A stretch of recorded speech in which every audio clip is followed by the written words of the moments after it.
Welcome to MINISTRIES. Our sermon was written and prepared by Minister Alexandria Alma. I'm Jenny, and I'll be delivering this wonderful message today. Hebrews 12 verses 1-2, NIV. Therefore, since we are surrounded by such a great cloud of witnesses, let us throw off everything that hinders and the sin that so easily entangles. And let us run with perseverance the race marked out for us, fixing our eyes on Jesus, the pioneer and perfecter of faith. Today we reflect on a theme that resonates deeply in our fast-paced lives, decluttering not just our physical spaces, but our hearts and minds as well. In our journey of faith, we often find ourselves weighed down by distractions, worries, and burdens that prevent us from fully embracing the life God has for us.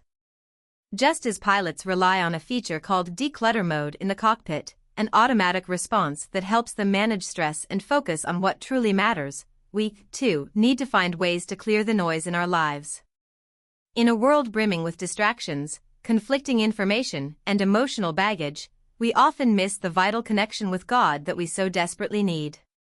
This decluttering process is essential not only for our well-being but also for deepening our relationship with our Creator. The weight of clutter. The 80-20 rule teaches us that 80% of our outcomes often stem from just 20% of our efforts or challenges. How often do we find ourselves consumed by the noise, fixating on that 20% that brings us down, while neglecting the vast potential for joy and purpose that exists in the remaining 80%?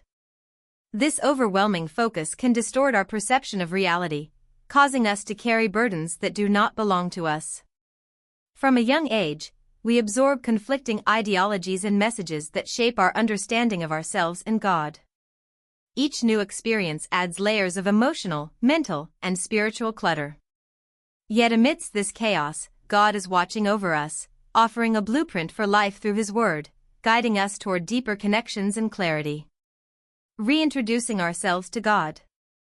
Many of us grapple with confusion about God's true stance toward us. The Bible, while a source of guidance, can easily be misinterpreted. However, God remains the same yesterday, today, and forever. Just as a loving parent desires to see their child grow, God welcomes our growth and transformation. He knows who we are and who we are meant to be, despite our struggles. Even more of a reason to let go and let God, right? The call to declutter. In Hebrews, we are reminded to throw off everything that hinders us. Just as a cluttered home can make it difficult to find peace, so can a cluttered heart make it hard to see God's path for us. As we navigate our daily lives, it's easy to accumulate clutter, both tangible and intangible. Consider how a cluttered cockpit can lead to confusion and mistakes for a pilot. Similarly, when our minds and hearts are cluttered, it becomes challenging to discern God's voice and direction. What are the things in your life that weigh you down? Are they worries about the future, grudges from the past, or simply the busyness of everyday life? 1. Recognizing the clutter. To declutter, we must first recognize what's holding us back. Reflect on your life. Emotional clutter. Are there unresolved conflicts or painful memories that keep you from moving forward? Mental clutter. Do you find your mind racing with endless to-do lists or distractions that pull you away from God? Spiritual clutter. Are there habits or sins that entangle you, keeping you from a closer walk with Jesus? 2. The process of letting go. Letting go of these burdens requires intentionality. Just as a pilot must routinely check and manage their instruments, we too must regularly evaluate what needs to be decluttered. It requires courage and trust in God. Consider the story of the rich young ruler, Mark 10 verses 17-27. He was eager for eternal life, but was unwilling to part with his possessions. Jesus invited him to declutter his life for something far greater. What might God be asking you to let go of today? Practical steps. Consider setting aside time for reflection and prayer. Journaling can help identify areas of clutter in your life. 3. Filling the space with God's presence. Once we declutter, we must fill that space with something meaningful, God's presence.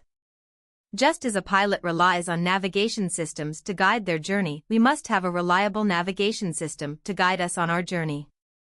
This is where prayer, scripture, and fellowship come in.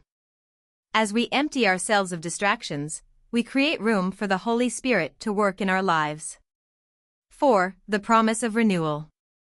When we take the step to declutter our lives, we make room for God and find renewal. Isaiah 43 verses 18 to 19 says, "Forget the former things, do not dwell on the past.